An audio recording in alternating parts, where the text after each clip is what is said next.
Hello mga kaibigan! Welcome back sa channel ko. At kung naghahanap kayo ng mabilis at walang hassle na loan dito sa Pilipinas, then this video is for you.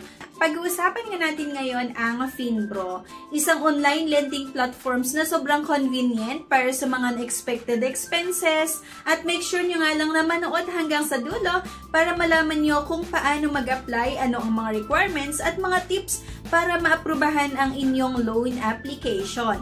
So by the way mga ka-loan seekers, ang Finbro nga isang online platforms dito sa Pilipinas na nagbibigay ng mabilis na pera lalo na kapag may emergency gastos. At ang maganda dito ay hindi nga natin kailangan na pumunta sa branch dahil 100% online ang proseso nila. So dito sa Finbro, may offer sila na 0% interest per day at pwede kang mag-loan ng 1,000 hanggang 50,000 pesos. Akalain mo yun napakalaki or malaki na rin yung pwede nating mautang dito. Depende kung first time borrower ka or repeat borrowers. So ang loan terms ay hanggang 12 months din at karaniwan matatanggap mo ang pera within 10 to 15 minutes pagkatapos nga na ma-approve ang inyong loan application. Kaya dito na napakabilis yung process. Ganito ang terms ng Finbro mga ka-loan seekers ha. For example, interest rate per day ay 0%. Ibig sabihin na walang dagdag na interest sa bawat araw, pero importante bayaran mo on time para maiwasan ang penalties. Okay? So meron itong loan amount nga sa first loan hanggang 15,000 ang pwede, or kapag first time mo na umutang, pwede kang makiram dito hanggang 15,000 pesos, at kapag naging repeat borrower ka naman at maayos yung repayment mo, pwede kang makakuha ng hanggang 50,000 pesos. So, ang long terms nga dito ay pwede hanggang 12 months at meron itong age requirements na dapat nasa pagitan ng 20 hanggang 65 years old. Yung pwede nga lang na makahiram dito, at meron itong time to get money. Karaniwang 10 to 15 minutes pagkatapos ma-approve nga ang ating loan application. Meron itong application time na mga nasa 7 minutes lang para matapos. And ganito ang proseso para mag-apply sa Finbro ha. Una, kailangan yung pumunta sa website nila. So ilalagay ko na lang din yung link sa comment section or sa description below. Pwede nyong i-click yung link na yan para ma-route kayo mismo dito sa Finbro at pwede kayong makapag-apply or mag-loan online. Number 2, mag-register nga lang tayo gamit ang tamang personal na impormasyon.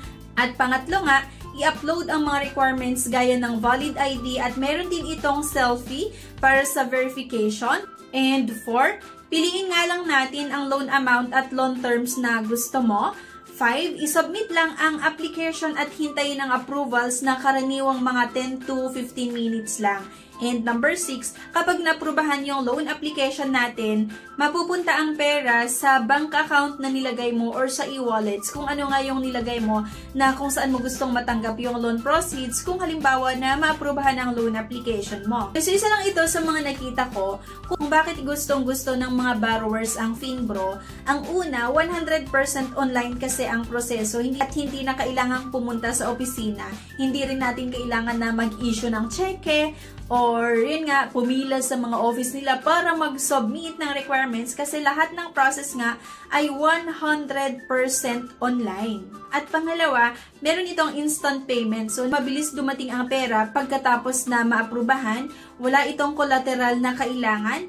Flexible nga din yung loan amounts kasi 1,000 to 15,000 kapag first time mo na umutang at hanggang 50,000 naman kapag repeat borrowers. Madaling proseso, mabilis din yung approval. So usually nga 7 minutes yung pag-apply at 10 to 15 minutes possible na matanggap nyo yung loan process nga kapag na-aprubahan ang ating loan application. Okay, so may mga ibang nagtatanong like safe ba ang Finbro? Sa tingin ko naman, okay itong Finbro kasi nasubukan ko, pero syempre nasa sa inyo pa rin yung desisyon kung uutangan nyo pa ba ito or hindi. So disclaimer, try or apply at your own risk pa rin. Pwede kayong magsaliksik pa or mag-research pa patungkol nga dito sa Finbro, at kung sa tingin nyo okay siya na pwede nyong i-go or pwede nyong utangan kapag kailangan natin ng pera para nga sa pang-emergency ay pwede nyo subukan nga itong Finbro. Pero yun nga, hindi ganun kalaki yung pwedeng utangin. Kasi nga, sa first loan, 1,000 to 15,000 lang, at second loan or kapag repeat borrowers, pwede na hanggang 50,000 lang. So,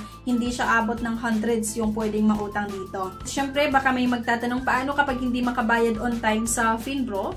So, madali lang yan. Kailangan nyo lang makipag-ugnayan agad sa Finbro para magawa ng paraan ang repayment. Iwasan ang mag-default. Okay, so may mga hidden charges ba? Isa sa mga katanungan to ng mga borrower. So, sa tingin ko naman, napaka-transparent din naman yung mga fees nitong Finbro, at bago pa natin kunin yung loan amount or yung loan proceeds, ay makikita nyo naman yung mga breakdown kung ano yung interest or magkano yung interest, yung mga fees or yung mga charges niya. Kaya magkaroon ka ng idea. At syempre doon ka din magde-decide kung itutuloy mo pa ba na uutang dito or hindi. So yun din naman yung isa sa mga nakita ko na medyo okay dito sa Finbro, kasi transparent yung pagbibigay nila ng fees. At siguraduhin lang kasi natin na basahin yung mga terms and conditions. Okay, so pwede ba ang mga call center agent? Oo naman, pwedeng mag-try yung mga call center agent, basta tugma ka syempre sa age at requirements nila. Isa sa mga ginawa ko, I think na dahilan kung bakit mabilis yung pag-approve nila ng loan application ko nga dito sa Finbro. Una nga, dapat siguraduhin kasi na tama at consistent ang impormasyon na ilalagay mo. Pangalawa, gamitin ang valid at government-issued ID. Ang pangatlo nga ay dapat malinaw ang selfie mo para mabilis ang verification. 4, mag-apply ng loan amount na kaya mong bayaran. Syempre, hindi yung uutang ka ng 50,000 pesos pero wala kang inaantay or hindi mo pala kaya na magbayad ng 50,000 pesos sa loob ng 3 months, di ba? So, kailangan ang utangin lang natin ay yung alam mo sa iyong sarili na kaya mong bayaran doon sa terms na possible na i-offer sa'yo.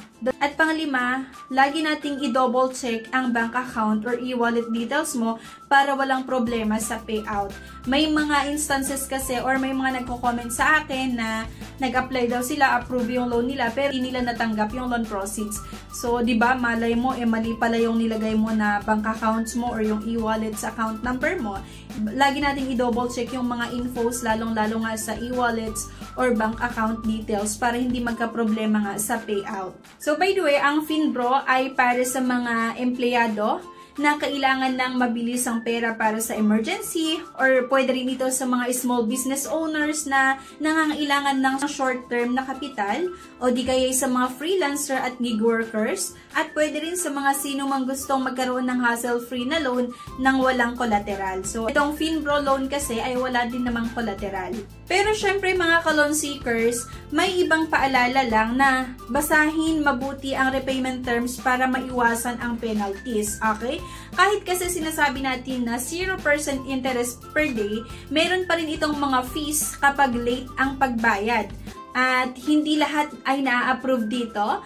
Kaya maging tapat sa application. Sa first loan hanggang 15,000 nga lang yung pwedeng mautang, at kapag reloaner ka, tsaka lang tataas yung pwedeng maaprubahan or pwedeng utangin. So sa madaling salita mga ka-loan seekers, ang Finbro ay isang mabilis at convenient na online loan platforms na pwedeng makakatulong sa mga emergency na pangangailangan mo. Pero, dapat lagi tayong maging responsible sa pag-loan para hindi mahirapan sa pagbabayad. At kung nakatulong sa inyo yung video na ito mga ka-loan seekers, sana huwag niyong kalimutan na i-like, i-share, at syempre mag-subscribe dito sa ating channel.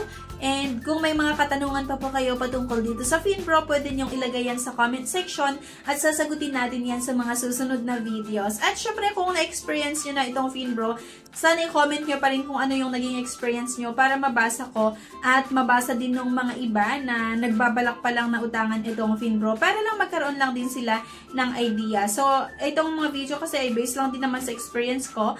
Disclaimer lang na try or apply at your own risk pa rin naman. So, nasa sa inyo pa rin yung desisyon kung utangan nyo ba itong Finbro. But make sure lang na maging responsible borrower tayo. Okay? Hindi yung utang ng utang pero wala palang inaasahan na pambayad. At dapat lagi din nating binabasa yung mga terms nga at alamin nyo kung paano yung interest, yung mga charges niya para hindi kayo magka-problema. At syempre, gumawa na lang din tayo ng sarili nating research. Maari kasi na okay yung naging experience ko dito pero may mga iba na nagtry na umutang sa Finbro na hindi naging maganda yung karanasan nila. So, try or apply at your own risk pa rin. Based lang ito sa sarili kong experience. Ang decision pa rin ay nasa sa inyo. Thank you guys for watching at kita-kits sa next video. Bye!